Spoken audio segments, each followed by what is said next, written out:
Welcome to only IAS. स्वागत है आप सभी लोगों का current affairs revision for prelims 2022 में। इकोनॉमी के करंट अफेयर्स के रिवीजन का ये हमारा दूसरा लेक्चर है। आज के इस सेशन में हम अक्टूबर महीने के इकोनॉमी के करंट अफेयर्स को रिवाइज करेंगे। इस सेशन का first important article renewable energy certificate के बारे में है। मिनिस्ट्री ऑफ पावर ने इन सर्टिफिकेट्स को एक बार फिर से रीडिजाइन किया है। मैं आपको बता दूं कि रिन्यूएबल एनर्जी सर्टिफिकेट मैकेनिज्म, जिन्हें आप शॉर्ट में REC बोल सकते हैं, इसे 2010 में इंट्रोड्यूस किया गया था। अब ये REC क्या होता है, इसे समझने के लिए आपको थोड़ा सा बैकग्राउंड समझना पड़ेगा। चलिए एक ब्लैंक पेज लेकर इसे समझते हैं। देखिए होता क्या है कि इलेक्ट्रिसिटी को जनरेट किया जाता है। ये इलेक्ट्रिसिटी जनरेट होने के बाद एक सेंट्रल पावर ग्रिड में जाती है और जो सेंट्रल पावर यूनिट है, ये सारी बिजली यहां पे इकट्ठा हो जाती है।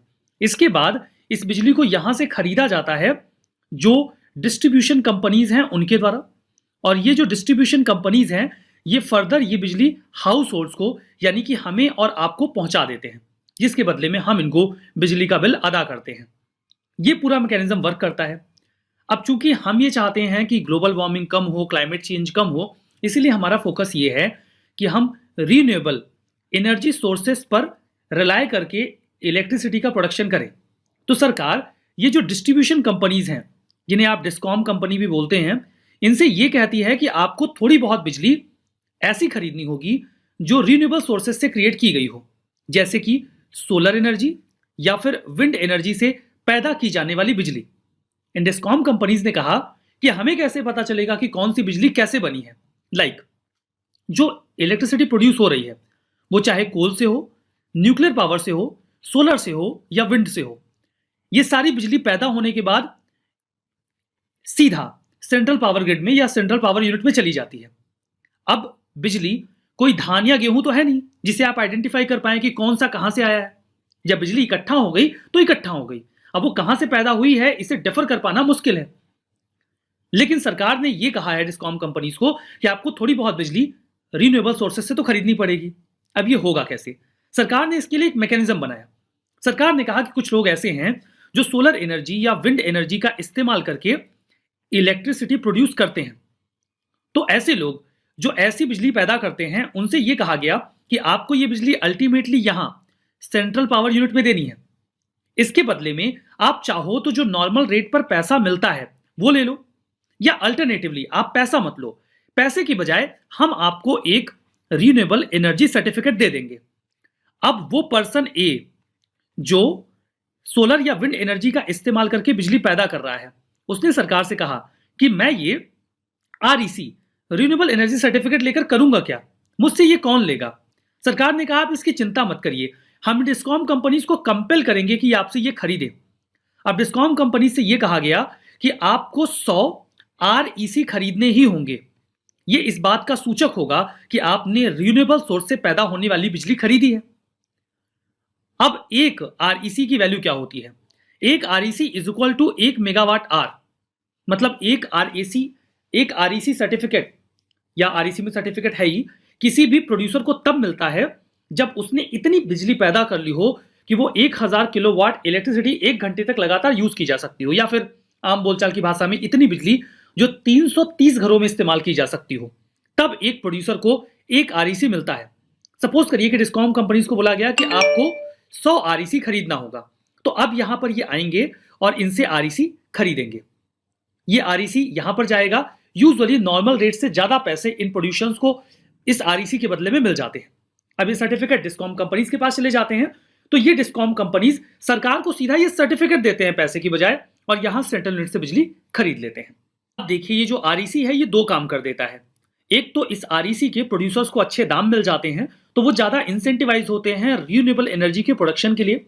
फर्दर जो सरकार कहती है कि आपको थोड़ी बहुत बिजली रीन्यूएबल सोर्सेस वाली खरीदनी होगी, इसे कंपनीज के लिए रीन्यूएबल परचेज ऑब्लिगेशन कहा जाता है, यानी कि RPO। तो डिस्कॉम कंपनीज का RPO भी इस REC को खरीद के पूरा हो जाता है। अभी जो बदलाव किए गए हैं ये रीन्यूएबल रिसोर्सेज से पैदा होने वाली बिजली की जो रिक्वायरमेंट है उसको पूरा करेगा, और कंपनीज का RPO भी सही कर देगा। वर्तमान में जो बदलाव किया गया है वो ये है कि पहले जो REC होता था उसकी एक वैलिडिटी होती थी कि आपको 1 साल के भीतर इसे बेचना होगा। अब इस वैलिडिटी को खत्म कर दिया गया है, ये परपेचुअल हो गया है, मतलब जब तक ये बिक ना जाए तब तक वैलिड है। अब कई बार ऐसा भी हो सकता है कि कुछ लोगों के पास ये सर्टिफिकेट हो और वो उसको होल्ड करके रख लें अपने पास दबा के। अब चूंकि कंपनीज का ऑब्लिगेशन है खरीदने का, तो वो खरीदने की कोशिश करेंगे और ये आरईसी बहुत ही महंगे दाम पर बिकेंगे। तो ऐसा ना हो, इसलिए सेंट्रल इलेक्ट्रिसिटी रेगुलेटरी कमीशन को यह जिम्मेदारी दी गई है कि इस पूरे मैकेनिज्म को ये सर्विलांस करें। ये एक मिनिमम प्राइस आरईसी का डिसाइड करते हैं और मैक्सिमम भी। ये भी देखते हैं कि आरईसी की होर्डिंग ना की जाए, और जो आरईसी रखने वाले लोग हैं वो पावर परचेज एग्रीमेंट के हिसाब से ही आरईसी अवेल करें और बेचें। एक आरईसी लेने के लिए 1 मेगावाट आवर बिजली का पैदा होना जरूरी है, जो मैंने आपको पहले भी बता दिया। हमारा next article national export insurance account scheme के बारे में है। गवर्नमेंट ने अभी इस स्कीम में 1650 करोड़ रुपए डाले हैं। यह ग्रांट इन एड है, सरकार की ओर से एक अनुदान है। ये जो national export insurance account scheme है NEIA, इसमें यह पैसा 5 सालों के लिए होगा, 2021-22 से 2025-26 तक। अब सबसे पहले तो national export insurance account scheme है क्या, आप ये समझिए। देखिए, मैं आपको एक आम बोलचाल की भाषा में बताता हूं। सपोज करिए पर्सन ए जो है ये कुछ एक्सपोर्ट करना चाहते हैं पर्सन बी को। पर्सन ए रहते हैं इंडिया में और पर्सन बी रहते हैं न्यूजीलैंड में। क्या आपको लगता है कि जो सामान एक्सपोर्ट होने वाला है वो पर्सन बी तक पहुंचने से पहले पर्सन बी न्यूजीलैंड से पैसा देंगे पर्सन ए को? बिल्कुल नहीं देंगे, जब तक उन्हें सामान नहीं मिल जाएगा। सपोज करिए कि पर्सन ए ने अपना कंसाइनमेंट न्यूजीलैंड भेज दिया पर्सन बी के पास, और पर्सन बी ने पर्सन ए को पैसे नहीं दिए, तो क्या होगा? पर्सन ए क्या करेगा पर्सन बी से पैसे लेने के लिए, क्योंकि वो तो न्यूजीलैंड में बैठा हुआ है। इससे पर्सन ए को थ्रेट फील होगा और वो एक्सपोर्ट के मामले में घुसने से बचेगा। इससे तो इंडिया का एक्सपोर्ट वीक हो जाएगा। ऐसा ना हो, इसलिए सरकार ने इसकी पूरी व्यवस्था कर रखी है। इस व्यवस्था की जिम्मेदारी दी गई है export credit guarantee corporation of India को। Export credit guarantee corporation of India इस बात की गारंटी लेता है पर्सन ए की ओर से कि अगर आपका सामान पर्सन बी तक पहुंचा और इन्होंने आपको पैसा नहीं दिया, तो ये पैसा हम आपको देंगे। मतलब आप निश्चिंत होकर पर्सन बी को अपना सामान भेज दीजिए। Further, export credit guarantee corporation of India ये भी इंश्योर करता है न्यूजीलैंड के बैंक से जानकारी लेके कि पर्सन बी कहीं कोई डिफॉल्टर तो नहीं है, इसका क्रेडिट अच्छा है कि नहीं। वो पर्सन ए को गाइड भी करता है कि आप पर्सन बी को अपना सामान भेजो या फिर मत भेजो। तो कुल मिला के अब पर्सन ए निश्चिंत होकर अपना सामान पर्सन बी को न्यूजीलैंड में भेज सकता है, क्योंकि उसे पता होगा कि उसका पैसा फंसेगा नहीं बल्कि मिल जाएगा। लेकिन ये पैसा मिल कहां से जाएगा? इस export credit guarantee corporation of India के पास पैसा होना भी तो चाहिए। तो export credit guarantee corporation of India के लिए यानी कि ECGS के लिए एक अकाउंट बनाया गया है। उसी अकाउंट का नाम है नेशनल एक्सपोर्ट इंश्योरेंस अकाउंट। इस अकाउंट में सरकार पैसे डालती है और इसी पैसे से ये जो एक्सपोर्टर्स हैं उनके सामान को इंश्योर किया जाता है, ताकि वो आराम से अपना जो भी एक्सपोर्ट है वो कर सकें। इससे ये एक्सपोर्ट प्रोजेक्ट, इसमें यह भी कहा जाता है कि उन्हीं एक्सपोर्ट्स को इसमें इंक्लूड किया जाता है जो कमर्शियली वाइएबल हो और स्ट्रेटेजिकली इंपॉर्टेंट हो। ऐसा नहीं कि आप कुछ भी कहीं भी एक्सपोर्ट कर रहे हैं तो आप इस स्कीम का लाभ ले सकेंगे। जब से ये पूरी स्कीम स्टार्ट की गई है तब से इसने लगभग 213 प्रोजेक्ट्स को कवर करके इंश्योरेंस दिया है। लगभग 53,000 करोड़ रुपए का इंश्योरेंस कवर प्रोवाइड करवाया गया है 52 कंट्रीज के एक्सपोर्ट इंपोर्ट के लिए। इस पूरे एक्सपोर्ट प्रोजेक्ट से अफ्रीका और साउथ एशिया में इंडिया से जाने वाले एक्सपोर्ट को काफी ज्यादा फायदा पहुंचा है। हमारा नेक्स्ट आर्टिकल DG सक्षम प्रोग्राम के बारे में है। यह प्रोग्राम अभी हाल ही में लॉन्च किया गया है minister for labour and employment के द्वारा। उद्देश्य यह है कि जो यंगस्टर्स हैं उनको डिजिटली स्किल्ड बनाया जाए ताकि उन्हें अच्छी जॉब मिल सके, और जो टेक्नोलॉजी ड्रिवन एरा है वो उसमें खुद को ज़्यादा कंफर्टेबल फील करें और उस स्किल के मुताबिक जॉब अवेल कर सकें।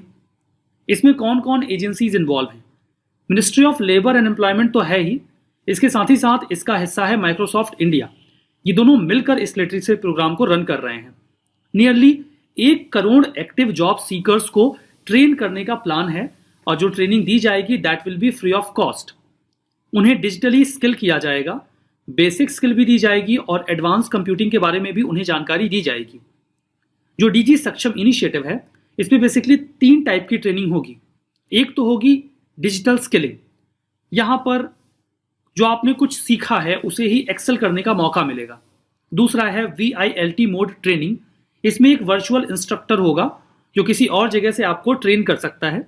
और तीसरा है ILT मोड ट्रेनिंग, इसमें जो इंस्ट्रक्टर होता है वो आपके ट्रेनिंग रूम में अवेलेबल होता है, प्रेजेंटेशन और बाकी मीन्स का इस्तेमाल करके ट्रेनिंग देता है। जो जॉब सीकर्स होंगे वो कई तरीके के एरियाज में ट्रेनिंग अवेल कर सकते हैं, जैसे कि JavaScript, data visualisation, advance Excel, HTML, programming languages और कोडिंग के बारे में इंट्रोडक्शन। इसके जरिए वो डिजिटल इकोनॉमी में खुद को जो भी रिक्वायर्ड स्किल है उससे इक्विप्ड पाएंगे। जो जॉब सीकर्स हैं वो नेशनल करियर सर्विस के पोर्टल पे जाकर इस प्रकार की ट्रेनिंग के लिए खुद को रजिस्टर कर सकते हैं। फर्दर गवर्नमेंट का जो एक ऑनगोइंग प्रोग्राम है जिसके जरिए सरकार रूरल और सेमी अर्बन एरियाज में लोगों को डिजिटली स्किल्ड बना रही है, ये उसे भी एक एक्सटेंशन प्रोवाइड करवाएगा। नेशनल करियर सर्विस प्रोजेक्ट की हम बात करते हैं, जिसके पोर्टल पे जाके यंगस्टर्स को रजिस्टर करने की बात की जा रही है। ये एक मिशन मोड प्रोजेक्ट है जो कि नेशनल एम्प्लॉयमेंट सर्विस को ट्रांसफॉर्म करने का प्लान रखता है। यहाँ पर जो एम्प्लॉयमेंट रिलेटेड सर्विसेज हैं ये उसको प्रोवाइड करवाता है, जैसे कि इसका जो पोर्टल है वहां पे जाके यंगस्टर्स खुद को रजिस्टर कर लेंगे और जो एम्प्लॉयर्स हैं वो खुद को रजिस्टर कर लेंगे। तो एक जॉब मैचिंग का मैकेनिज्म पूरा हो जाएगा, जिसको जॉब चाहिए और जो जॉब देने वाले हैं वो आपस में मिल सकते हैं।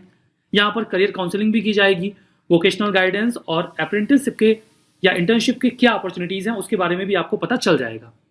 जो सर्विसेज हैं NCS के अंडर में वो ऑनलाइन एक पोर्टल के माध्यम से अवेलेबल होते हैं, जिन्हें डायरेक्टली एक्सेस किया जा सकता है किसी भी ऑनलाइन प्लेटफॉर्म के माध्यम से, चाहे वो कॉमन सर्विस सेंटर हो, पोस्ट ऑफिस हो, या आप अपने मोबाइल से या साइबर कैफे से भी उसे एक्सेस कर सकते हैं। इस पूरे प्रोजेक्ट को इंप्लीमेंट कर रहा है ministry of labour and employment. अगला आर्टिकल बात करता है tax inspectors without borders programme के बारे में। हमने सुना होगा जर्नलिस्ट विदाउट बॉर्डर्स, आपने सुना होगा डॉक्टर्स विदाउट बॉर्डर्स। तो ये एक बॉडी है टैक्स इंस्पेक्टर्स विदाउट बॉर्डर्स। तो ये प्रोग्राम चलाया जाता है किस बॉडी के द्वारा?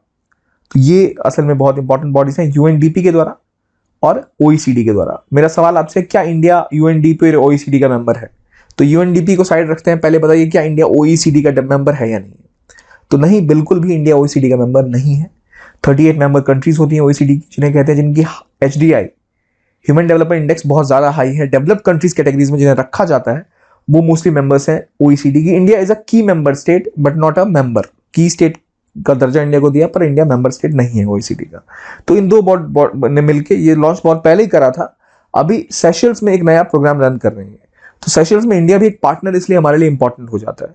तो ये tax inspectors without border programme चलाया जा रहा है, जिसके थ्रू किसी पर्टिकुलर देश में जाके उन्हें ट्रेन किया जाएगा, कैपेसिटी बिल्डिंग की जाएगी, कैसे जो ऑडिटर्स हैं वो ढंग से ऑडिट कर पाए और पकड़ पाए कि भाई कोई MNC टैक्स बचाने यहाँ तो हमारे देश में आके काम नहीं कर रही है। तो इसमें डेवलपिंग कंट्रीज, अफ्रीका, एशिया या ईस्टर्न यूरोप के देशों में जाके कैसे ऑडिटिंग कैपेसिटी बढ़ाई जाए, कैसे टैक्स इवेजन रोका जाए और कैसे रिसोर्स मोबिलाइज किया जाए ताकि वहां से टैक्स की चोरी ना हो और कोई और कंपनीज भी फायदा ना उठा सके वहां के टैक्स रिजीम का। तो जो अभी tax inspector without border programme है वो कहाँ लॉन्च हुआ? मैंने बोला सेशल्स में। इसमें इंडिया को पार्टनर एडमिनिस्ट्रेशन के रूप में चुना गया है, जो कि इसमें एक्सपर्टीज प्रदान करेगी। 1 साल का प्रोग्राम है। कोशिश की गई है कि सेशल्स को इसमें ट्रेन किया जाए कैसे टैक्सेशन और अच्छे तरीके से वहां किया जा सकता है। और ये 6th ये प्रोग्राम है जिसमें इंडिया ने सपोर्ट किया है। इससे पहले भूटान 2021 में लॉन्च किया गया था, वहां भी इंडिया एक इंपॉर्टेंट पार्टनर रहा था। तो सेशल्स कहाँ है ये देख लेते हैं। ये सेशल्स की लोकेशन है, अफ्रीका में आता है, इंडियन ओशन की चारों तरफ ने इसको घेरा हुआ है, मोजाम्बिक और इस रीजन के आसपास ये आपका सेशल्स। स्ट्रेटेजिकली बहुत इंपॉर्टेंट है और इंडियन ओशन लिटरल कंट्री है और इंडिया लगातार संपर्क में, एक बड़ा इंडिया का जो समुदाय है भारतीय मूल का वो यहाँ रहता है। तो इसलिए के लिए इंडिया के लिए स्ट्रेटेजिकली भी और बायलैटरल रिलेशंस भी बहुत अच्छे हैं इंडिया के सेशल्स के साथ। काफी टूरिस्ट भी इंडिया से सेशल्स जाते हैं। हमारा next article national road safety board के बारे में है। Ministry of road transport and highways ने नोटिफाई किया है कि हम एक नेशनल रोड सेफ्टी बोर्ड बनाएंगे और इस संबंध में कुछ रूल्स भी निकालेंगे। अब ये बोर्ड करेगा क्या? इस बोर्ड का काम होगा कि रोड सेफ्टी को ये इंश्योर करें, उसके लिए इनोवेटिव जो टेक्निक्स हैं उनको इवॉल्व करें और नई नई टेक्नोलॉजीज को भी डेवलप किया जाए ताकि हम ट्रैफिक को और मोटर व्हीकल को अच्छे से रेगुलेट कर सकें। इसी उद्देश्य से बाकी बातों के साथ साथ, इंटर आलिया का मतलब होता है अन्य बातों के साथ साथ, बोर्ड कुछ स्पेसिफिक स्टैंडर्ड्स भी डिसाइड करेगा। ये स्टैंडर्ड्स रोड सेफ्टी से जुड़े हुए होंगे। ये गाइडलाइंस तैयार करेंगे कैपेसिटी बिल्डिंग के लिए और स्किल को डेवलप करने के लिए, ताकि सेंट्रल गवर्नमेंट इतनी एम्पावर्ड रहे कि वो रोड सेफ्टी इंश्योर कर सके। बोर्ड कुछ टेक्निकल एडवाइस और असिस्टेंस भी देगा। किसको? सेंट्रल गवर्नमेंट को भी देगा, स्टेट गवर्नमेंट को भी देगा और लोकल अथॉरिटीज को भी देगा कि वो रोड सेफ्टी और ट्रैफिक मैनेजमेंट कैसे कर सकते हैं। इसका हेड ऑफिस NCR यानी कि नेशनल कैपिटल रीजन में होगा। ये चाहे तो कहीं और भी ऑफिसेस अपने अन्य प्लेसेस पर भी खोल सकते हैं। इसमें कंपोजिशन की बात करें तो एक चेयरमैन होंगे, कम से कम 3 और ज्यादा से ज्यादा 7 मेंबर इसमें हो सकते हैं जिन्हें सेंट्रल गवर्नमेंट ही अपॉइंट करेगा। ये प्रमोट करेंगे गुड प्रैक्टिसेस रोड सेफ्टी और ट्रैफिक मैनेजमेंट में, कोऑर्डिनेट करेंगे इंटरनेशनल ऑर्गेनाइजेशंस के साथ और कंसिस्टेंसी देखेंगे जो इंटरनेशनल टेक्निकल स्टैंडर्ड्स हैं और डोमेस्टिक टेक्निकल स्टैंडर्ड्स हैं उनके बीच में कि इनमें मैच हो रहा है कि नहीं। इस संबंध में रिसर्च वगैरह भी कंडक्ट करवाना ताकि हम ट्रैफिक मैनेजमेंट और क्रैश इन्वेस्टिगेशन अच्छे से कर सकें कि किन कारणों से ये हुआ है। हमारा next article industrial park rating system report के बारे में है। इस रिपोर्ट को हाल ही में department for promotion of industry and internal trade के द्वारा रिलीज किया गया है। अब देखिए कई सारे इंडस्ट्रियल पार्क्स स्टैब्लिश किए गए हैं इंडिया के द्वारा। ये कोई पार्क नहीं होता जहां पे फूल पौधे लगाए जाते हैं। एक्चुअली में एक रीजन स्पेसिफाई किया जाता है जहां पर इंडस्ट्रीज को ग्रो करने के लिए जो भी बेसिक इंफ्रा रिक्वायर्ड है, जैसे कि रोड, बिजली या और भी जो बेसिक इंफ्रा वहां पर जरूरी है वो सरकार अपनी ओर से डेवलप कर देती है। यूजुअली ये कॉमन इंफ्रा होते हैं जो सभी यूज कर सकें और फिर वहां पे इंसेंटिवाइज किया जाता है कि इंडस्ट्रीज वहां पर जाकर अपनी यूनिट्स खोलें। तो ये एक पार्क की तरह हो जाता है जहां पर कई सारी इंडस्ट्रीज एक साथ आती हैं, एक हब तैयार हो जाता है।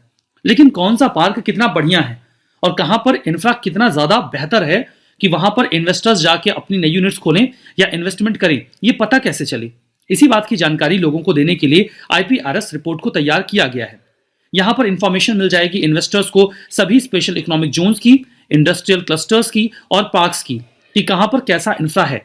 इससे इंडिया का जो इंडस्ट्रियल कॉम्पिटिटिवनेस है वो इनहेंस होगा और इन्वेस्टमेंट अट्रैक्ट होगा। इसमें जो भी ये पार्क्स वगैरह हैं इनको 3 कैटेगरीज में डिवाइड किया जाएगा, लीडर्स, चैलेंजर्स और एस्पायरर्स। ये रेटिंग 4 पिलर्स पर बेस्ड होगी। इंटरनल इंफ्रा कैसा है उस इंडस्ट्रियल पार्क का या फिर इकोनॉमिक जोन का, एक्सटर्नल इंफ्रा कैसा है, बिजनेस सपोर्ट सर्विसेज कैसी हैं और एनवायरमेंट और सेफ्टी मैनेजमेंट कैसे किया जा रहा है। देखिए ये रिपोर्ट एक्सटेंशन है इंडिया इंडस्ट्रियल लैंड बैंक का। ये जो इंडिया इंडस्ट्रियल लैंड बैंक है इसमें 4400 इंडस्ट्रियल पार्क की जानकारी है जो GIS इनेबल्ड है, मतलब उनकी कहाँ क्या लोकेशन है इसकी भी जानकारी है। जो इवेल्युएशन किया गया है इसमें 41 जो पार्क्स हैं उनको लीडर्स की कैटेगरी में डाला गया है, 90 को चैलेंजर्स की और 185 को एस्पायरर्स की। अगर हम इस लैंड बैंक की बात करें तो ये DPIIT द्वारा ही डेवलप किया गया पोर्टल बेस्ड इंफॉर्मेशन सिस्टम है। यहां पर पूरी इंडस्ट्रियल इंफॉर्मेशन एक जगह रख दी गई है जो कि उनकी ज्योग्राफिकल इंफॉर्मेशन के साथ अटैच्ड है। ये वन स्टॉप रिपोजिटरी है जहां पर इन्वेस्टर्स जाके देख सकते हैं कि कौन से पार्क में कनेक्टिविटी कैसी है, इंफ्रा कैसा है, नेचुरल रिसोर्स टेरेन कैसा है, प्लॉट लेवल इंफॉर्मेशन भी मिल जाएगी। GIS इनेबल्ड डेटाबेस मदद करेगा जो भी इन्वेस्टर्स हैं उनको फ्री रियल टाइम इंफॉर्मेशन लेने में, ताकि वो वहां पर अच्छी जानकारी के साथ जा सकें। हमारा next article draft electricity right of consumers amendment rules 2021 के बारे में है। ये भी ड्राफ्ट रूल्स हैं, अभी फाइनल नहीं किए गए हैं। 30 सितंबर 2021 को इनको पब्लिश किया गया था। इसमें यह है कि जब भी किसी नई एंटिटी को डिस्ट्रीब्यूशन लाइसेंस दिया जाएगा इलेक्ट्रिसिटी के लिए, तो वो इस बात को इंश्योर करेंगे कि जिस भी रीजन में वो इलेक्ट्रिसिटी दे रहे हैं वहां पर 24/7 कंटिन्यूअस सप्लाई होगी, ताकि किसी को डीजल जनरेटर का इस्तेमाल ना करना पड़े, बिकॉज ये पोल्यूशन कॉज करता है। इलेक्ट्रिसिटी रेगुलेटरी कमीशन एक सेपरेट रिलायबिलिटी चार्ज भी लगा सकते हैं कि आप इस बात को इंश्योर करेंगे, आप रिलायबल बने रहेंगे कि आप इलेक्ट्रिसिटी का कंटिन्यूअस फ्लो इंश्योर करेंगे। इस पैसे का इस्तेमाल इंफ्रास्ट्रक्चर में इन्वेस्टमेंट के लिए किया जा सकता है अगर वो इन नॉर्म्स को अच्छे से फॉलो नहीं करते हैं। यहां पर एक बात आप और जानते रहिए कि जो इलेक्ट्रिसिटी है वो 7th शेड्यूल में कंकरेंट लिस्ट में आता है। इसका मतलब यह है कि केंद्र और राज्य दोनों इस संबंध में कानून बना सकते हैं। इसके अतिरिक्त यहां पर स्टेट इलेक्ट्रिसिटी रेगुलेटरी कमीशन जो है वो पेनल्टी का भी प्रावधान कर सकते हैं कि अगर जो भी क्राइटेरिया रखा गया है कि आप कंटिन्यूअस फ्लो देंगे, क्वालिटी इलेक्ट्रिसिटी की सप्लाई करेंगे, वो आप नहीं कर पाते हैं तो आपको पेनल्टी फेस करनी पड़ेगी। अभी देखिए जो रूल्स हैं, those are electricity right of consumers rule 2020। इसमें एक कंज्यूमर को एम्पावर किया गया कि वो लगातार क्वालिटी रिलायबल इलेक्ट्रिसिटी के फ्लो को अवेल करे। यहां पर मीटरिंग अरेंजमेंट, बिलिंग और पेमेंट और सप्लाई की रिलायबिलिटी इनको भी इंश्योर किया गया था। स्टेट्स के ऊपर जिम्मेदारी थी कि वो इन रूल्स को इंप्लीमेंट करवाएं और डिस्कॉम्स जो डिस्ट्रीब्यूशन कंपनीज हैं उनको इसके लिए अकाउंटेबल ठहराया जाए। अगर किसी को इलेक्ट्रिसिटी का कनेक्शन चाहिए या नया कनेक्शन चाहिए तो उसमें डिले नहीं होना चाहिए, तुरंत उन्हें मिल जाना चाहिए। उन्हें यह भी ऑब्लिगेट करना था कि वो राउंड द क्लॉक इलेक्ट्रिसिटी की सप्लाई करें कंज्यूमर्स को। कंप्लायंस भी इंश्योर किया जाए, नहीं तो वो पेनल्टी अट्रैक्ट करेंगे। कुछ एक्सेप्शंस दिए गए थे जो कि एग्रीकल्चर पर्पज से दी जाने वाली इलेक्ट्रिसिटी के संबंध में जरूर थे। हमारा नेक्स्ट आर्टिकल PM मित्र पार्क के बारे में है। गवर्नमेंट ने अभी 7 पीएम मित्र टेक्सटाइल पार्क्स को सेटअप करने की, स्टैब्लिश करने की अनुमति दे दी है, अप्रूवल दे दिया है। ऐसा उन्होंने क्यों किया? अपना ही वादा पूरा किया है, कोई नई बात नहीं है। यूनियन बजट 2021 एंड 22 में सरकार ने कमिट किया था कि हम जो टेक्सटाइल सेक्टर है उसके लिए पार्क्स स्टैब्लिश करेंगे। ये जो पार्क्स अभी स्टैब्लिश किए गए हैं, इनका टोटल आउटले 4,445 करोड़ है और 5 सालों में ये पैसे खर्च किए जाएंगे। जैसे कि मैंने आपसे बार बार कहा, ये पार्क ऐसा नहीं होता कि यहाँ पे फूल पत्ती पौधे आपको मिलेंगे। यहाँ पे मिलता है आपको इंफ्रा, एक ऐसा इंफ्रा जो उस जगह पे होने वाली इंडस्ट्रियल एक्टिविटी के लिए बहुत जरूरी है। कैसा इंफ्रा होता है आप समझ जाएंगे। ये जो मित्र पार्क होंगे, यहां पर पूरे टेक्सटाइल वैल्यू चेन की नीड पूरी हो जाएगी। जैसे कि धागे को स्पिन करने से लेकर वीविंग, प्रोसेसिंग, डाइंग, प्रिंटिंग और गारमेंट मैन्युफैक्चरिंग, ये सब एक ही जगह पे हो जाएगी। इसी पार्क में सभी प्रकार की इंडस्ट्रीज सिचुएटेड होंगी। हमारे ऑनरेबल प्राइम मिनिस्टर का एक विजन था, 5F विजन। इस 5F में आपको 5 F से शुरू होने वाली एक्टिविटीज मिलेंगी या वर्ड्स मिलेंगे। 2000 फार्म, फाइबर, फैक्ट्री, फैशन और फॉरेन। ये अलग अलग वर्ड्स नहीं है, ये जुड़े हुए हैं। फाइबर को फार्म से हमें फाइबर में कन्वर्ट करना है, मतलब खेतों में जो भी फाइबर प्रोडक्ट हमें मिलते हैं उन्हें हमें फाइबर में कन्वर्ट करना है। उस फाइबर को हमें ले जाना है फैक्ट्री में, फैक्ट्री से हमें उसे टेक्सटाइल में कन्वर्ट करना है जो कि फैशन का पार्ट हो, और फिर हमें उसे एक्सपोर्ट कर देना है। इसके लिए हमें फॉरेन फंडिंग भी अवेल करनी है, FDI, FII। तो ये पूरा एक मैकेनिज्म है जो पीएम मित्र पार्क्स में फुलफिल करने की कोशिश की जा रही है।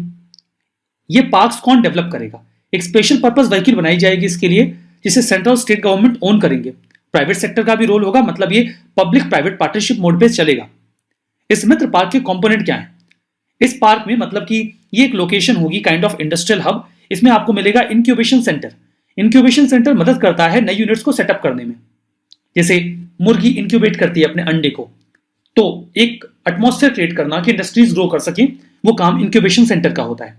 कॉमन प्रोसेसिंग हाउस होगा। जो भी इंडस्ट्रियल इफ्लुएंस होते हैं, गंदगी होती है, उसे ट्रीट करने का जो सेटअप होता है बहुत महंगा होता है। तो कॉमन इफ्लुएंट ट्रीटमेंट प्लांट लगा देंगे, सभी लोग वहीं पे अपना ट्रीट कर लो, जो खर्चा आता है वो दे दो सब लोग बांट के। डिजाइन सेंटर और टेक्सटाइल सेंटर्स भी होंगे। इन पार्क्स को डेवलप करने की जिम्मेदारी मास्टर डेवलपर को दी जाएगी। ये मास्टर डेवलपर ना केवल इन इंडस्ट्रियल पार्क्स को डेवलप करेंगे, बल्कि कुछ समय तक, एक कंसेशनल पीरियड तक उसे मेंटेन करने की जिम्मेदारी भी उन्हीं की होगी। साइट्स का सिलेक्शन कैसे होगा? एक चैलेंज मेथड पर ग्रीनफील्ड और ब्राउनफील्ड साइट्स को सिलेक्ट किया जाएगा। अब ग्रीनफील्ड और ब्राउनफील्ड का मतलब ये नहीं होता कि हरे रंग के और भूरे रंग के पार्क्स बनाएंगे, ऐसा नहीं है। देखिए, जो भी ब्राउनफील्ड डेवलपमेंट होता है उसमें ऐसा है कि कोई यूनिट्स ऑलरेडी रन कर रही है, हमने उसी चीज को परचेज कर लिया और उसे थोड़ा एक्सपेंड किया, तो उसे ब्राउनफील्ड डेवलपमेंट कहा जाएगा। ग्रीनफील्ड डेवलपमेंट का मतलब ये होता है कि बिल्कुल ऑल टुगेदर हम नया सेटअप बनाएंगे, पहले से कुछ भी एग्जिस्ट नहीं करता, तो उसे ग्रीनफील्ड कहा जाता है। तो ये मतलब आपने समझ लिया। साइट सिलेक्शन में देखिए, जो राज्य सरकारें होंगी उनको प्रपोजल देना होगा। कई सारे प्रपोजल्स आ भी रहे हैं जहां पर हैसल फ्री सेटअप बनाया जा सके। 1000+ एकड़ के लैंड का प्रपोजल कई सारे राज्य दे रहे हैं कि आप हमारे यहां ये पीएम मित्र पार्क बना दो ताकि हमारे यहां टेक्सटाइल सेक्टर बढ़िया हो जाए। यहां पर सरकार कुछ मदद भी करेगी। कॉम्पिटिटिवनेस इंसेंटिव सपोर्ट यानी कि CIS की बात की गई है। सरकार 300 करोड़ रुपए का फंड देगी इन्वेस्टर्स को जो इन पार्क्स में अपनी प्रोडक्शन फैसिलिटीज लगाएंगे। इससे वो इंसेंटिवाइज होंगे और एक बार उनका जो कामकाज है वो रन कर जाएगा। ऐसा कोई डेवलपर है जो बिल्कुल नया सेटअप लगाने वाला है, उसका जो भी खर्चा आएगा उसमें से 30% सरकार अपनी ओर से दे देगी, लेकिन ये अमाउंट 500 करोड़ से ज्यादा नहीं होना चाहिए। जो ब्राउन फील्ड साइट्स हैं, पहले से एग्जिस्ट कर रही थी, आगे डेवलप किया जा रहा है, ऐसे लोगों को उनका जो भी खर्चा आएगा, प्रोजेक्ट कॉस्ट जो भी आएगी, उसका 30% सरकार देगी। लेकिन यहां पे कैप 200 करोड़ का है। एडवांटेज ये होगा कि इन एक पार्क से 1 लाख डायरेक्ट और 2 लाख इनडायरेक्ट एम्प्लॉयमेंट की उम्मीद है। ये लॉजिस्टिक कॉस्ट घटाएगा, हमारे वैल्यू चेन को स्ट्रॉन्ग करेगा और हमारा प्रोडक्ट ग्लोबली कॉम्पिटिटिव बनेगा। हमारा next article national digital live stock mission के बारे में है। लाइव स्टॉक का मतलब होता है मवेशी, गाय, भैंस, बकरी। Union minister of fisheries, animal husbandry and dairy ने अभी एक national digital live stock mission blueprint तैयार किया है। इसे तैयार किया गया गुजरात के आनंद नाम की जगह पर, जहां पर आपको नेशनल डेयरी डेवलपमेंट बोर्ड का सेंटर भी मिलेगा। ये है क्या? ये काइंड ऑफ डिजिटल प्लेटफॉर्म है जिसे department of animal husbandry and dairying यानी कि DAHD और NDDB यानी कि नेशनल डेयरी डेवलपमेंट बोर्ड के द्वारा मिलकर बनाया गया है। यहां पर information network for animal productivity and health INAPH का जो डिजिटल इंफ्रा था उसका ही इस्तेमाल करके इस प्लेटफॉर्म को तैयार किया गया। NDLM का उद्देश्य यह है कि farmer centric technology enabled ecosystem तैयार किया जाए ताकि जो भी लाइव स्टॉक, गाय भैंस मवेशी जो भी किसानों के पास हैं वो उससे बेटर इनकम अवेल कर सकें। इसमें हर लाइव स्टॉक को एक यूनिक आइडेंटिफिकेशन नंबर दिया जाएगा। वो एफर्टलेसली मार्केट को एक्सेस कर सकते हैं, वो किसी भी लोकेशन पे हो, उन्हें मवेशी बेचने या खरीदने हो या उनके प्रोडक्ट बेचने खरीदने हो तो इससे उन्हें सहूलियत मिलेगी। रिवर रैंचिंग प्रोग्राम के बारे में है। रैंचिंग का सामान्य अर्थों में तो मतलब ये होता है कि हम मवेशियों का पालन करते हैं, लेकिन चूंकि यहां पर रिवर रैंचिंग की बात की जा रही है तो स्पष्ट है कि मछलियों की बात हो रही होगी, एक्वाकल्चर की बात चल रही होगी। Union minister for fisheries, animal husbandry and dairying ने हाल ही में नेशनल लेवल का जो रिवर रैंचिंग प्रोग्राम है उसे उत्तर प्रदेश में लॉन्च किया है। तो रिवर रैंचिंग एक्वाकल्चर का एक रूप है। एक्वाकल्चर में हम बेसिकली एक्वेटिक ऑर्गेनिजम्स को पालते हैं, या तो कोस्टल रीजन में या फिर इनलैंड जो पानी का एरिया है वहां पर। यहां पर देखिए जो रिवर रैंचिंग हो रही है इसमें कुछ फिश स्पीशीज को हम वाटर बॉडीज में छोड़ रहे हैं ताकि उनकी ग्रोथ हो सके, जैसे कि सैल्मन। ये फिश की प्रजाति है जिसे इस प्रकार की रिवर रैंचिंग में इस्तेमाल किया जा रहा है। इनिशियल समय में तो इनको कैप्टिविटी में रखा जाता है, दूसरी जगहों पर पाला जाता है, बाद में इन्हें वाटर बॉडीज में छोड़ दिया जाता है और जब ये एडल्ट हो जाते हैं, बड़े हो जाते हैं, तब इनको हार्वेस्ट किया जाता है, यानी कि वापस से इन्हें पकड़ा जाता है। यूजुअली अगर आप इन्हें बड़ी वाटर बॉडीज में छोड़ रहे हैं जैसे कि ओशन वगैरह, तो वहां पर जब ये स्पॉन करने के लिए, अंडे देने के लिए वापस आते हैं तब इन्हें पकड़ा जाता है। वैसे अभी जो रैंचिंग चल रही है वो तो रिवर्स में चल रही है। रिवर रैंचिंग प्रोग्राम ये एक स्पेशल एक्टिविटी है प्रधानमंत्री मत्स्य संपदा योजना के अंतर्गत, जहां पे हम फिश प्रोडक्शन और प्रोडक्टिविटी को एनहेंस करने की कोशिश कर रहे हैं। हम फिश की वेरियस स्पीसीज के इंटेंसिफिकेशन, डाइवर्सिफिकेशन के लिए काम कर रहे हैं। इस पूरे इनिशिएटिव की जिम्मेदारी दी गई है नेशनल फिशरीज डेवलपमेंट बोर्ड को, जो कि हैदराबाद में सिचुएटेड है, यही इसकी नोडल एजेंसी है। मैं आपको बता दूं कि ये जो पूरा प्रोग्राम है ये प्रधानमंत्री मत्स्य संपदा योजना का एक सेंट्रल सेक्टर कंपोनेंट है। सेंट्रल सेक्टर होने का मतलब यह है कि इसमें सारा जो भी खर्च आएगा उसे केंद्र सरकार ही करेगी। इसका देखिए जो पहला फेज था 2020-21 के लिए, वो अभी रन कर रहा है 3 इंपॉर्टेंट रिवर सिस्टम में। एक तो गंगा नदी और उसकी जो सहायक नदियां हैं, ट्रिब्यूटरीज, उनमें ब्रह्मपुत्र नदी और बराक नदी की जो ट्रिब्यूटरीज हैं उनमें, महानदी और कुछ और नदियों के सिस्टम में। सिग्निफिकेंस की बात करें तो ह्यूमन पॉपुलेशन बढ़ रही है, हाई क्वालिटी प्रोटीन की नीड है क्योंकि न्यूट्रिशनल नीड पूरी हो नहीं पा रही है। In that case sustainable fisheries बहुत जरूरी है। इसका फायदा ये भी होता है कि हम बायोडाइवर्सिटी को कंजर्व कर पाते हैं, ये वेरियस इकोसिस्टम सर्विसेज भी प्रोवाइड करवाते हैं, और जो हैबिटेट डिग्रेडेशन है ऐसे प्रोग्राम्स के माध्यम से हम उन्हें भी कंट्रोल कर पाते हैं। प्रधानमंत्री मत्स्य संपदा योजना स्कीम के बारे में बात करें तो ये जो स्कीम है ये फिशरीज सेक्टर पर फोकस करती है। 20,50 करोड़ रुपए का खर्च करने का प्लान बनाया गया है 5 सालों में, 2020-21 से 2024-25 के बीच में। आत्मनिर्भर भारत जो पैकेज है ये उसका हिस्सा भी है। क्लस्टर बेस्ड अप्रोच अपनाया गया है, मतलब हम एक एरिया स्पेसिफाई करेंगे और उस एरिया में खर्च करेंगे एक्वाकल्चर को प्रमोट करने के लिए, फिशरीज सेक्टर को बेहतर करने के लिए। हमारा next article Nobel prize in economics 2021 के बारे में है। 3 लोगों को यह प्राइज दिया गया है कंबाइंड तरीके से, यद्यपि 50-50 में डिवाइड किया गया है। 50% ये प्राइज मिला है डेविड केयर को, कनाडा यूएस बॉर्न, ये यूएस नेशनल हैं जो कनाडा ओरिजिन के हैं। इन्होंने जो एम्पिरिकल कंट्रीब्यूशन दिया है लेबर इकोनॉमिक्स को लेकर, उसके लिए इन्हें प्राइज मिला है। और बाकी 50% प्राइज 2 लोगों को दिया गया है, जोसुआ एंग्रेस्ट और ग्यूडो एम्बेंस को। आइए समझते हैं। तो कैनेडियन बॉर्न डेविड केयर है, इजरायली अमेरिकन है जोसुआ डी एंग्रेस्ट, और डच अमेरिकन है गुइडो डब्ल्यू एम्बेंस। मतलब डच ओरिजिन के हैं, अमेरिकन नेशनैलिटी है। इंपेरिकल कंट्रीब्यूशन दिया गया है लेबर इकोनॉमिक्स में डेविड कियर के द्वारा। इसका मतलब क्या है? एक सामान्य अवधारणा थी कि अगर आप मिनिमम वेजेस बढ़ा देंगे तो जो एम्प्लॉयर्स हैं वो कम लोगों को एम्प्लॉय करेंगे, उनका खर्चा बढ़ जाएगा। इन्होंने एक बड़ी पिक्चर क्रिएट की। ये भी होता था कि इमिग्रेशन बढ़ेगा तो लोकल्स की जॉब जाएगी।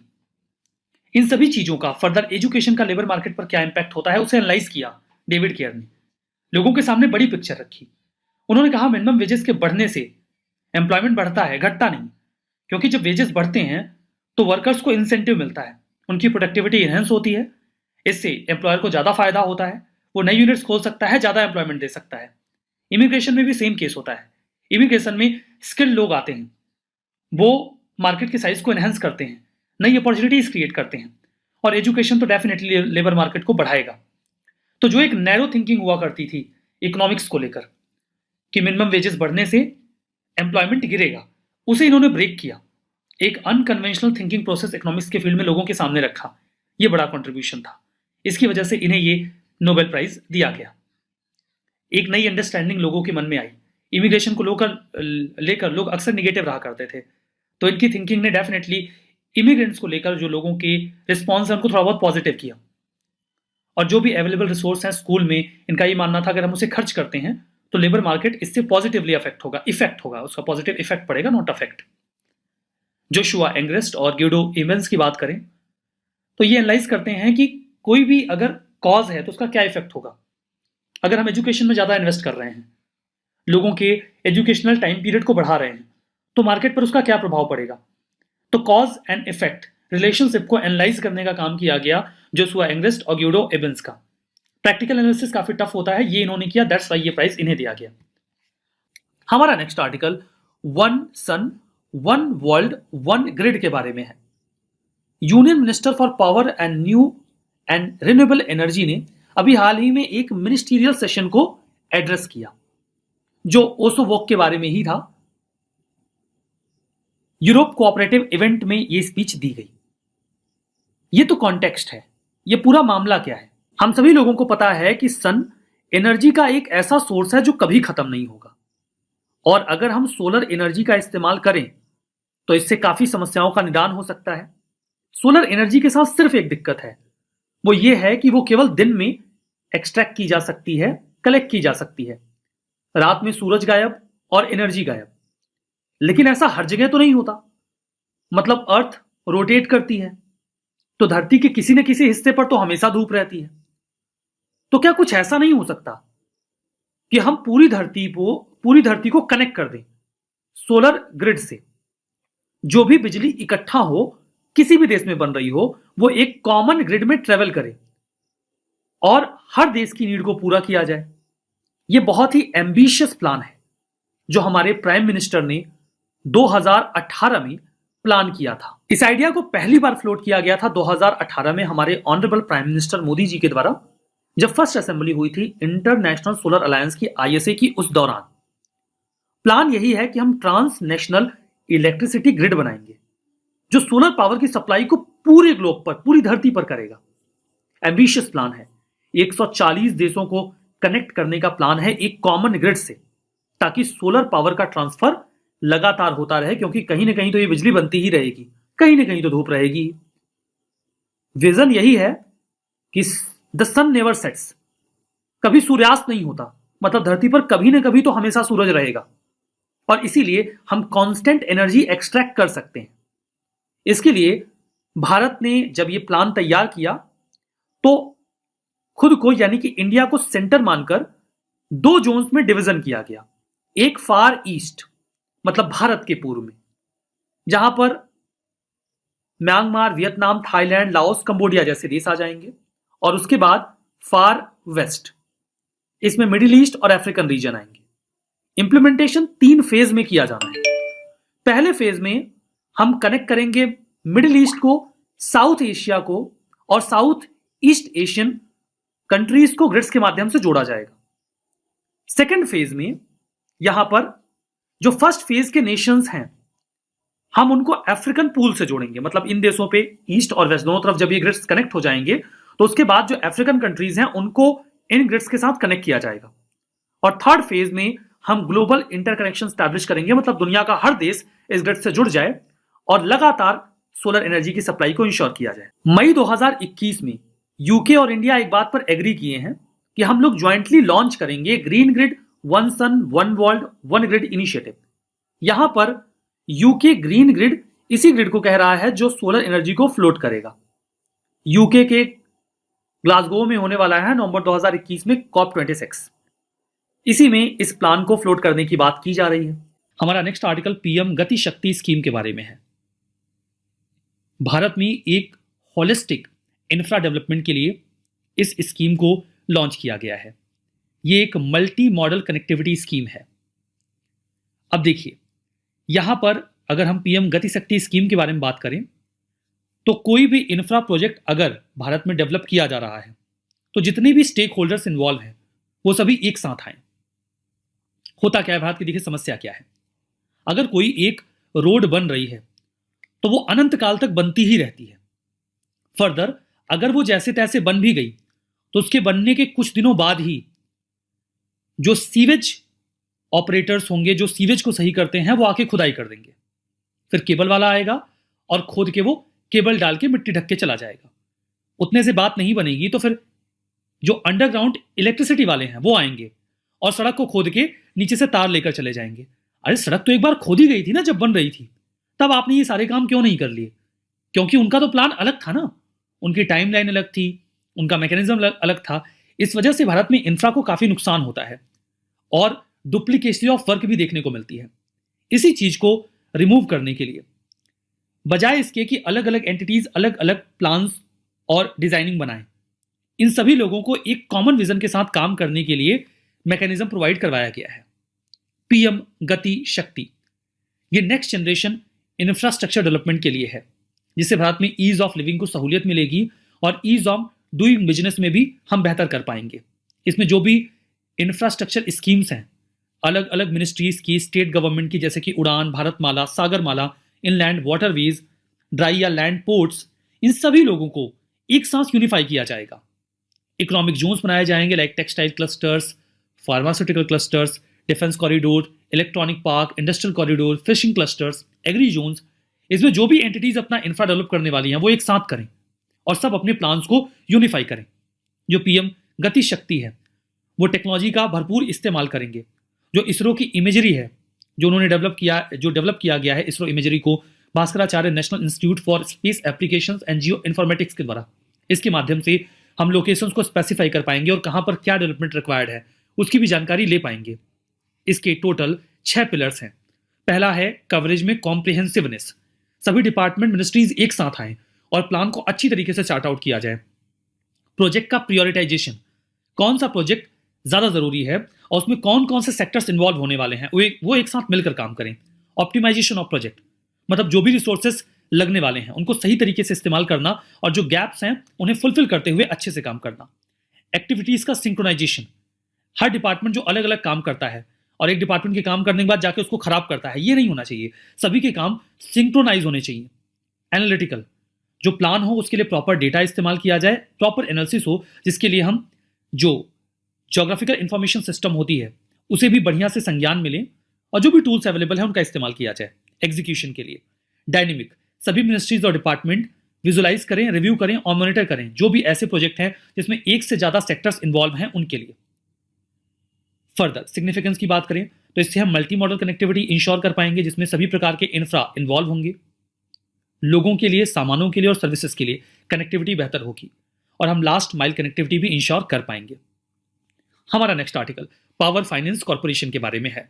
हाल ही में गवर्नमेंट ने महारत्ना दिया है, महारत्ना स्टेटस दिया है पावर फाइनेंस कॉर्पोरेशन को। महारत्ना क्या होता है समझेंगे। पीएफसी भारत का लार्जेस्ट इंफ्रास्ट्रक्चर फाइनेंस कंपनी है, पावर सेक्टर के लिए काम करते हैं। 1986 में बनाया गया था, मिनिस्ट्री ऑफ पावर के तहत ये वर्क करते हैं। महारत्ना की बात करें तो किसी भी कंपनी को महारत्ना का स्टेटस कैसे मिलता है। देखिए, कोई भी कंपनी महारत्ना होने के लिए जरूरी है कि वो सीपीएससी हो, यानी कि सेंट्रल पब्लिक सेक्टर एंटरप्राइज हो। उसे ये स्टेटस दिया जाता है ताकि वो ग्लोबल जाइंट बन सके। इस पूरे मैकेनिज्म को स्टार्ट किया गया था 2010 में। सेंट्रल पब्लिक सेक्टर एंटरप्राइज होने का मतलब यह है कि या तो सरकार की या फिर किसी अदर सीपीएससी की 51% होल्डिंग होनी चाहिए उस कंपनी में। महारत्ना का स्टेटस अवेल करने के लिए कुछ प्री कंडीशंस हैं।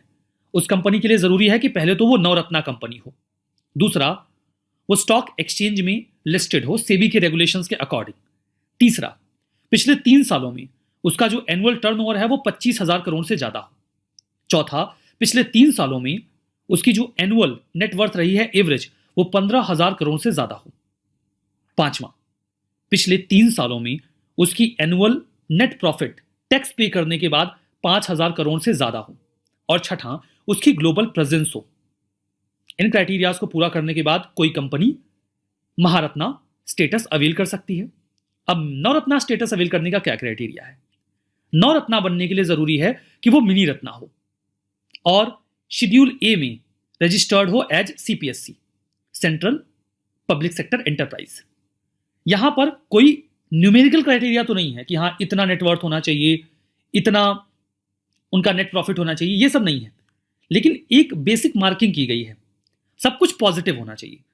6 क्राइटेरियाज हैं, हर क्राइटेरिया को कुछ स्कोर दिया गया है जो मिलाकर टोटल बनेगा 100।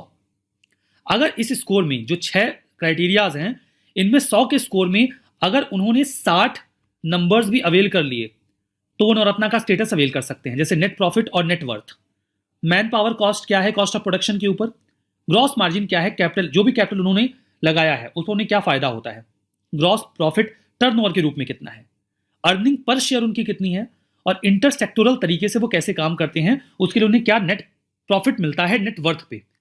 इन सभी का वेटेज है 25, 15, 15, 10 और 20। 100 में से 60 का स्कोर आया तो आप एलिजिबल हैं नवरत्ना स्टेटस अवेल करने के लिए। मिनी रत्ना कैसे बनते हैं? कोई भी सीपीएससी जो पिछले 3 सालों में लगातार पॉजिटिव नेटवर्थ रखती हो वो मिनी रत्ना स्टेटस अवेल कर सकती है। नेक्स्ट आर्टिकल टेलीकॉम और नेटवर्किंग प्रोडक्ट्स की मैन्युफैक्चरिंग के लिए पीएलआई स्कीम के बारे में है, प्रोडक्शन लिंक्ड इंसेंटिव स्कीम। इस पर हमारी पहले भी चर्चा हुई है, minister of state for communication ने इसे लॉन्च किया है हाल ही में। इसमें जो एडिशनल प्रोडक्शन किया जाता है उसके लिए जो एडिशनल इन्वेस्टमेंट होता है उस पर सरकार कुछ इंसेंटिव दे देती है। सपोज अभी आप 100 यूनिट का प्रोडक्शन करते हैं जिस पर आपकी 100 यूनिट का या 100 रुपए का खर्चा आ जाता है, आपने अपनी प्रोडक्शन को बढ़ाया और 200 यूनिट कर दिया। अब इसके लिए आपको एडिशनल 100 रुपए का इन्वेस्टमेंट करना पड़ा, 1 रुपीज पर यूनिट, तो 100 रुपए का एडिशनल इन्वेस्टमेंट आपने किया। तो ये जो 100 यूनिट प्रोडक्शन पहले था 100 रुपए के इन्वेस्टमेंट पे, इसको क्रॉस कर दीजिए।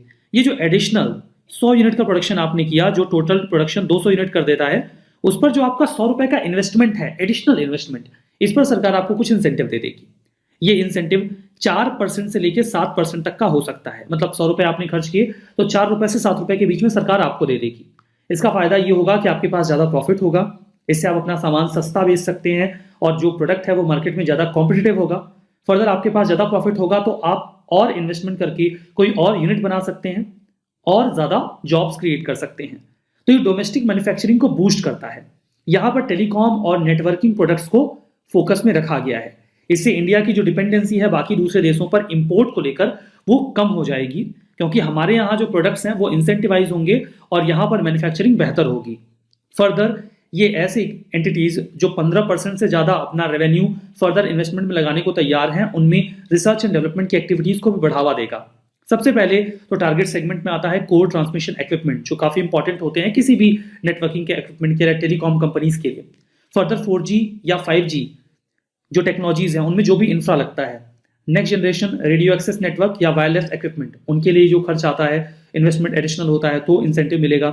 Access and customer premise equipment, suppose जब आप वाईफाई लगवाते हैं अपने यहाँ तो कोई कंपनी वाला बाहर से आता है मॉडेम लगा के चला जाता है, तो ये आपके कस्टमर के प्रीमाइस में लगाया जाने वाला एक इक्विपमेंट है, तो इसे कहा जाता है कस्टमर प्रीमाइस इक्विपमेंट। इसमें भी इन्वेस्टमेंट के लिए इंसेंटिव मिलेगा। इंटरनेट ऑफ थिंग्स को एक्सेसिबल बनाने वाले जो डिवाइसेस हैं और अदर जो वायरलेस इक्विपमेंट हैं, फर्दर स्विचेस, राउटर्स, इन सब का जो प्रोडक्शन है वो इंडिया में बेहतर हो, इसके लिए इंसेंटिव दिया जाएगा। लेकिन कितना इन्वेस्टमेंट किया जाए तो इंसेंटिव मिलेगा?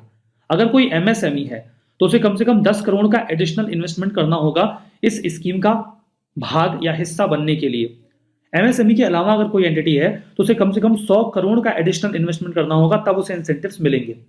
फर्दर एमएसएमईज को जो इंसेंटिव दिया जाएगा वो शुरू के 3 सालों के लिए 1% ज्यादा दिया जाएगा बाकी एंटिटीज से। लाइक मान लीजिए कि बाकी कंपनीज 100 करोड़ का इन्वेस्टमेंट करते हैं, उन्हें 6% इंसेंटिव दिया जाता है, तो एमएसएमईज को 7% का इंसेंटिव दे दिया जाएगा।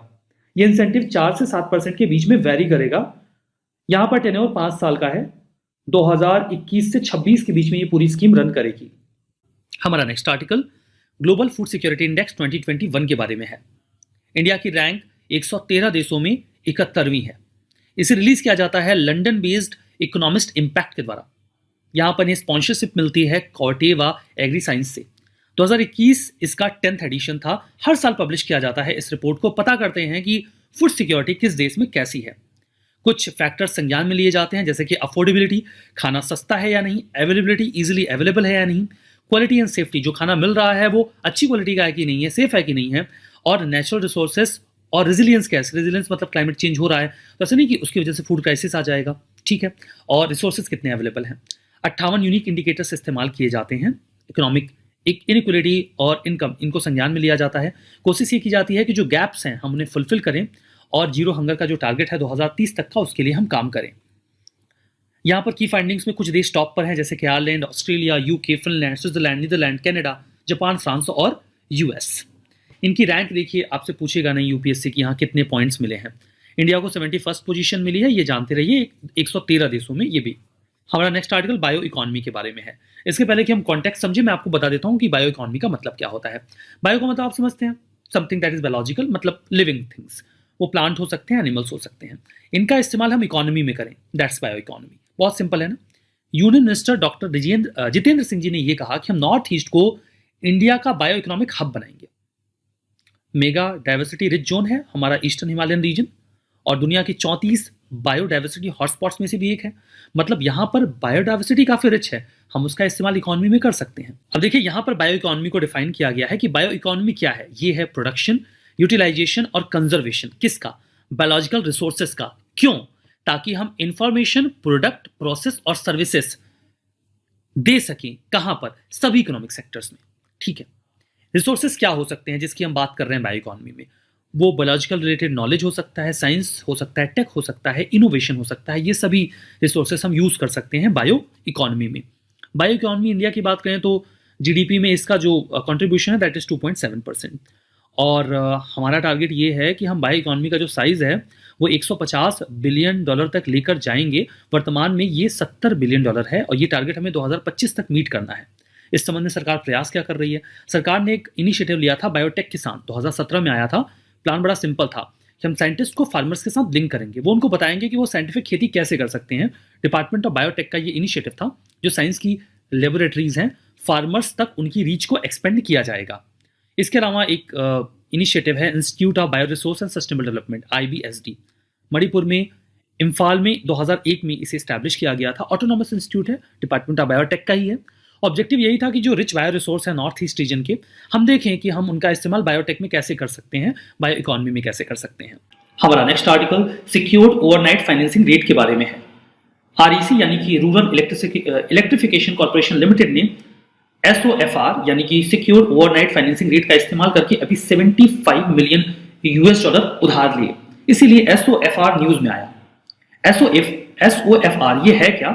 इसके पहले मैं आपको बताना चाहूंगा कि लिबोर क्या है। लिबोर जिसका फुल फॉर्म है London inter bank offer rate.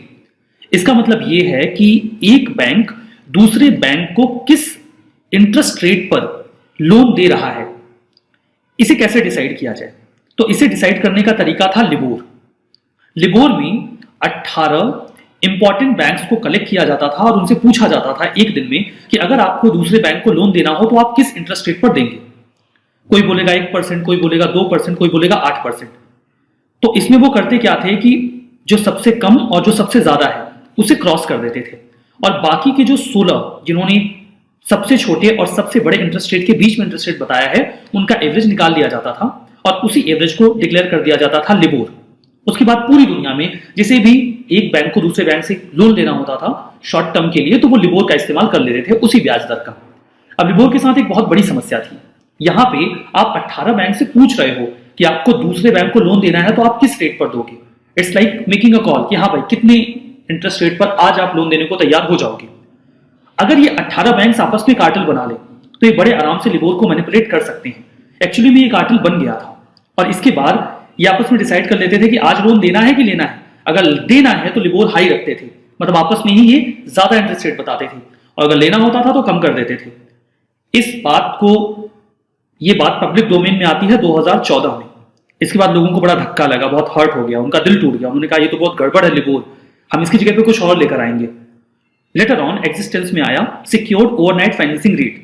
इसमें जो एक शब्द है सिक्योर, ये इसी को इंडिकेट करता है कि लिबोर जितना वोलाटाइल नहीं है, रादर सिक्योर्ड है, डॉलर डिनोमिनेटेड है। मतलब जो डॉलर में अगर आपको लोन लेना है तो आप लिबोर की जगह पे एसओएफआर का इस्तेमाल कर लीजिए। अब मान लीजिए लिबोर का तो मैंने आपको बता दिया कैसे कैलकुलेट होता था, एसओएफआर कैसे कैलकुलेट होता है। एसओएफआर के कैलकुलेशन का सिंपल सा मैकेनिज्म है। आप इकोनॉमी में पढ़ते हैं टी बिल्स यानी कि ट्रेजरी बिल्स के बारे में। ट्रेजरी बिल्स सरकार का एक ऐसा मैकेनिज्म है जिसके जरिए वो पैसे इकट्ठा करते हैं। ट्रेजरी बिल्स को सरकार की ओर से आरबीआई बेचती है बैंक्स को।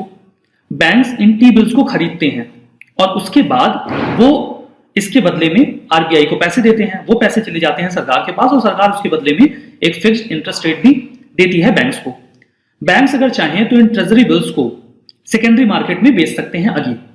तो जब वो सेकेंडरी मार्केट में टी बिल्स को बेचने जाते हैं तो कई सारे इन्वेस्टर्स इसे खरीद लेते हैं। बिल्कुल सेम मैकेनिज्म वर्क करता है यूएसए में भी। तो यूएसए में वो सेकेंडरी मार्केट जहां पे बैंक्स ट्रेजरी बिल को जाके बेचते हैं, that is treasury repurchase market, मतलब वापस से ट्रेजरी बिल को वहां पे खरीदते हैं इन्वेस्टर्स। अब इन्वेस्टर्स ट्रेजरी बिल को जिस रेट पे खरीदते हैं वो रेट पब्लिक होता है और जो भी ट्रांजेक्शन्स किए गए हैं उनका प्रॉपर डेटा होता है। तो वो जो ट्रांजेक्शन ट्रेजरी रीपर्चेज मार्केट में होते हैं उन्हीं ट्रांजेक्शन्स का डेटा इस्तेमाल किया जाता है एसओएफआर के रेट को डिसाइड करने के लिए। ये डेली बेसिस पे पब्लिश हो जाता है। सुबह 8 बजे इसका डेटा पब्लिश कर दिया जाएगा जो कि उसके एक दिन पहले के ट्रांजेक्शन्स पर बेस्ड होता है। अब यहाँ पे मैनिपुलेशन के चांसेस नहीं है बिकॉज जो पब्लिक डोमेन में डेटा है उसी का इस्तेमाल किया जाता है एसओएफआर को डिसाइड करने के लिए। तो ये लिबोर की तुलना में ज्यादा सिक्योर्ड है और काफी अच्छे से इसका इस्तेमाल हो रहा है। अब ये देखिए यूएस में या डॉलर डिनोमिनेटेड है, बाकी अलग अलग कंट्रीज अपने अपने हिसाब से ऐसा ही ओवरनाइट फाइनेंसिंग रेट डेवलप कर रहे हैं। जैसे कि सोनिया, इसका फुल फॉर्म है the Stalin overnight index average, ये ब्रिटेन इस्तेमाल कर रहा है। और इसके अलावा है इओनिया यानी कि यूरो ओवरनाइट इंडेक्स एवरेज, इसे यूरो जोन की कंट्रीज आपस में इस्तेमाल कर रही हैं। आरईसी लिमिटेड एक नवरत्ना कंपनी है, 1969 में बनाई गई थी, 50 साल हो चुके हैं इसकी ऑपरेशन करते हुए। ये फाइनेंशियल असिस्टेंस देती है इलेक्ट्रिसिटी बोर्ड को, जो स्टेट की हैं, स्टेट गवर्नमेंट को, सेंट्रल स्टेट पावर यूटिलिटीज को, इंडिपेंडेंट पावर प्रोड्यूसर्स को। तो मतलब ये फाइनेंसिंग करते हैं। हमारा next article economic advisory council के बारे में है। गवर्नमेंट ने इस काउंसिल को एक बार फिर से बनाया है। फिर से बनाने का क्या मतलब है कि पहले भी थी, हाँ पहले थी, 2 साल का टर्म था, खत्म हो गया सितंबर में, तो फिर से बनाया और लीडरशिप दे दी डॉक्टर विवेक डेब्रॉय को। ये एक non constitutional non statutory independent body है।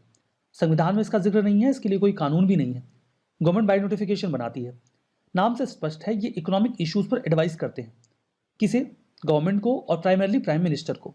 ये बताते हैं कौन से इंपॉर्टेंट इकोनॉमिक इश्यूज हैं जिन पर बातचीत की जानी चाहिए। फर्दर ये इन्फ्लेशन, माइक्रो फाइनेंस और इंडस्ट्रियल आउटपुट जैसे मुद्दों पर भी रिकमेंड करते हैं। नीति आयोग को ये सर्व करते हैं।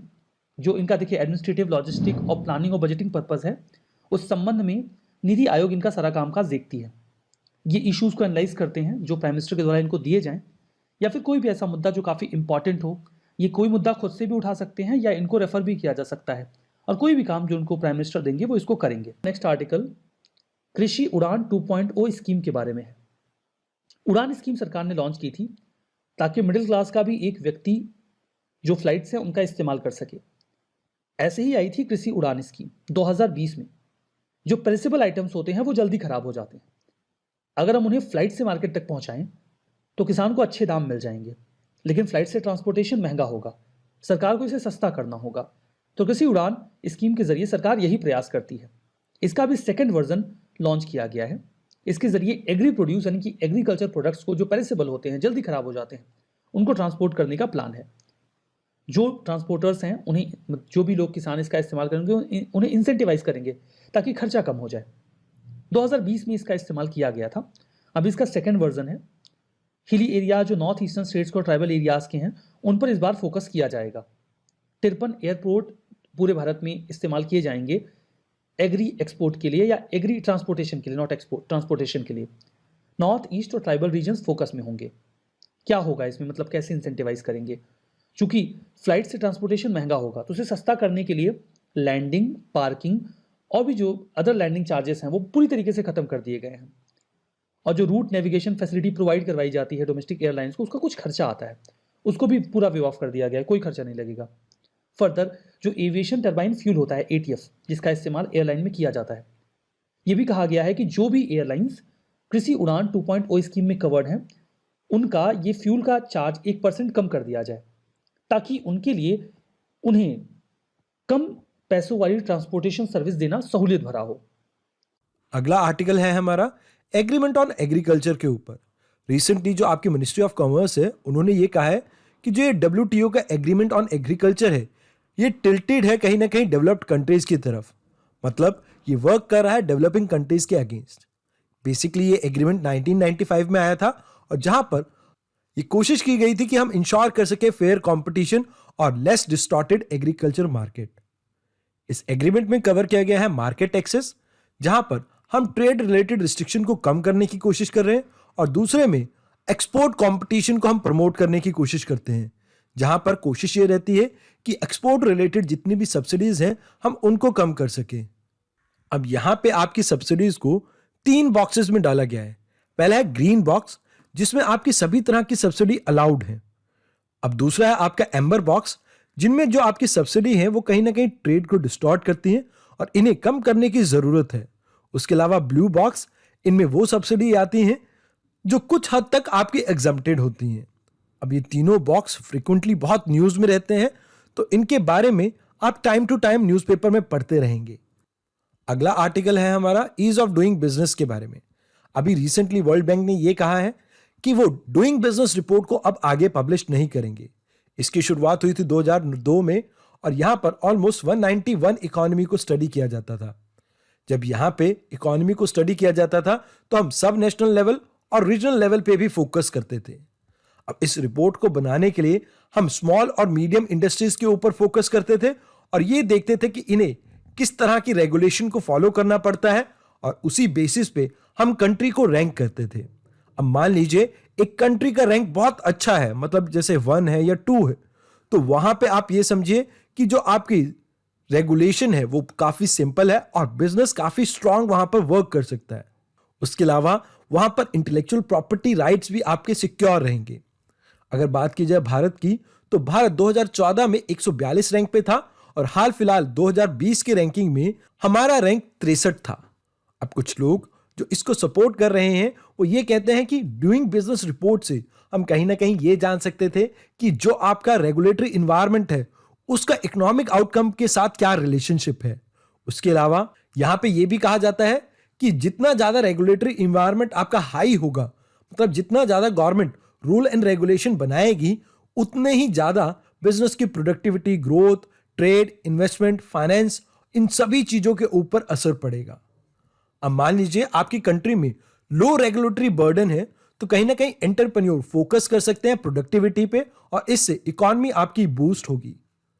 उसके अलावा नीति आयोग ने स्टेट लेवल पे ease of doing business ranking बनाई थी, जिसमें हम एनुअल बेसिस पे ये देखते हैं कि वेरियस स्टेट कैसा परफॉर्म कर रही है। अब स्टेट की रैंकिंग होने की वजह से एक तो यहां पर कॉम्पिटिटिव फेडरलिज्म आपका प्रमोट होता है, दूसरा ना केवल आपकी स्टेट में जो इन्वेस्टमेंट है वो ज्यादा इंक्रीज होगी, बल्कि यहां पर आपको स्टेट्स के बीच में हेल्दी कंपटीशन देखने को मिलेगा। इससे ना केवल स्टेट की इकोनॉमी ग्रो करेगी, बल्कि ओवरऑल इंडिया की भी जो ग्रोथ है वो इंक्रीज हो सकती है। अगला आर्टिकल है डीजी सक्षम के बारे में। अब देखिए यहां पे आपकी जो लेबर मिनिस्ट्री है और इसके साथ माइक्रोसॉफ्ट, इन दोनों ने मिलकर यह सोचा है कि इंडिया के जो यूथ है इनके डिजिटल स्किल को एनहांस करेंगे ताकि इनकी एम्प्लॉयबिलिटी हम इंक्रीज कर सकें। अब यहां पे 2 तरह के स्किल्स प्रोवाइड किए जाएंगे, एक है आपके बेसिक स्किल्स और एक है आपके एडवांस स्किल्स। यहां पे फोकस किया जाएगा 3 लाख यूथ्स के ऊपर पहले साल में, और इसके बाद इसे और ज्यादा एनहांस कर दिया जाएगा। अब यहां पे ये जो जॉब सीकर्स हैं ये इस ट्रेनिंग को कहां पर पा सकते हैं? आप नेशनल करियर सर्विस पोर्टल पे जाइए और वहां पे रजिस्टर करके आप इन स्किल को गेन कर सकते हैं। उसके अलावा यहां पर प्रायोरिटी किन्हें दी जाएगी? जो आपके सेमी अर्बन एरियाज हैं, वहां पे जो आपकी डिसएडवांटेज कम्युनिटी है उनको सबसे पहले प्रेफरेंस दी जाएगी इस स्कीम के अंडर। रिसेंटली आरबीआई ने आपके पेमेंट सिस्टम की सेफ्टी और सिक्योरिटी को एनहांस करने के लिए कार्ड टोकनाइजेशन की गाइडेंस को और ज्यादा इनहेंस किया है। अब आर्टिकल शुरू करने से पहले हम समझते हैं कि टोकनाइजेशन क्या होता है। अब जब आप कार्ड की डिटेल को किसी ऑल्टरनेट कोड से रिप्लेस कर देते हैं तो इसे कहा जाता है कार्ड टोकनाइजेशन। अब यहां पर आपकी ये कॉम्बिनेशन हो सकता है कार्ड नंबर का, टोकन रिक्वेस्टर का और डिवाइस का मिलकर। अब ये जो आपकी कार्ड टोकनाइजेशन है ना केवल आपके कॉन्टेक्टलेस कार्ड्स में भी यूज होती है बल्कि आपके क्यूआर कोड पेमेंट्स में भी यूज होती है। उसके अलावा अभी हाल फिलहाल में ये गाइडलाइंस एक्सटेंड कर दी गई हैं सभी इंटरनेट सोर्सेज पे भी, जैसे आपके मोबाइल फोन हो गए, टैबलेट हो गए, laptop, wrist watch, bands, internet of things और जैसे जो भी आपके पेमेंट एग्रीगेटर्स हैं उनके लिए भी। अब जो भी इन कार्ड्स को इशू करता है उनको टोकन सर्विस प्रोवाइडर कहा जाएगा, जो ऑफर करेंगे आपकी टोकनाइजेशन की सर्विस को। उसके अलावा जब भी टोकनाइजेशन किया जाता है तो उस समय कस्टमर का कंसेंट लेना जरूरी होगा। ये एक तरह का एडिशनल फैक्टर होगा ऑथेंटिकेशन का। वैसे तो आरबीआई ने अपने कई सर्कुलर में डिवाइस बेस्ड टोकनाइजेशन तो पहले ही परमिट कर दी थी, जैसे कि जनवरी 2019 और अगस्त 2021 के सर्कुलर में ये पहले ही कह दिया गया था। नाउ इसे फर्दर एक्सटेंड कर दिया गया है card on fitness tokenisation service के लिए। अब मान लीजिए कोई ट्रांजैक्शन है, उसको ट्रैक कैसे किया जाएगा यहाँ पे? तो बेसिकली जो आपका कार्ड है उसके लास्ट 4 डिजिट को लिया जाएगा एक्चुअल कार्ड के। उसके अलावा जो आपके कार्ड इशूअर है, जिन्होंने आपको कार्ड इशू किया है, उनके नाम को भी यहां पर यूज किया जाएगा। अब इस कार्ड टोकनाइजेशन से जैसे मैंने स्टार्टिंग में बताया, बेनिफिट ये होगा कि लोगों के साथ फ्रॉड कम होगा और साथ के साथ आप सिक्योर वे में पेमेंट कर पाएंगे, जिससे हम नॉन कैश ट्रांजैक्शन को और ज्यादा प्रमोट कर पाएंगे और साथ के साथ लोगों को फ्रॉड से भी बचा पाएंगे। तो आज के इस सेशन में बस इतना ही। Thank you very much.